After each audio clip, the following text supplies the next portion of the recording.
ആലോചിക്കുമ്പോ രാഹുൽ പരസ്യമായി ആദ്യമായി പ്രപ്പോസ് ചെയ്ത ഒരാളുടെ അടുത്താണ്.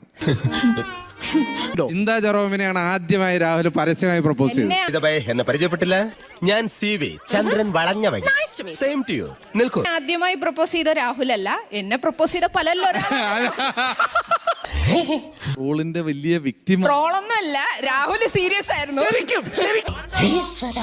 രാഹുലേ, അതന്ന് ചിന്തയെടുത്ത് പ്രപ്പോസ് ചെയ്യാനുള്ള സാഹചര്യം ചിന്ത ശരിക്കും ഇഷ്ടമായിരുന്നു ആ സമയത്ത്. ആളായി മാറി അവരുടെ കൂടെ നടന്ന് രഹസ്യങ്ങൾ ചോർത്തണം. ഇഷ്ടല്ലേ? ഇഷ്ടല്ലേ? ആർക്കും ഇഷ്ടം. എന്നെ ഇഷ്ടാണോ? നമ്മൾ ഈ ട്രോള് ഇപ്പൊ ഈ നമ്മുടെ ഈ ICU ട്രോൾ അങ്ങനെയൊക്കെയുള്ള സാധനങ്ങൾ സജീവമാകുന്നതിന് മുമ്പ് എന്റെ പൊന്നോ ഒടുക്കത്താ പിന്നെ എന്റെ ലൈഫിലെ ആദ്യത്തെ സൈബർ അറ്റാക്ക് എന്ന് പറഞ്ഞാൽ ആ വിഷയത്തിലായിരുന്നു. അപ്പൊ എനിക്ക് എന്താണ് ഒരു കുറവ്? കുറവേ ഉള്ളൂ. കൂടുതൽ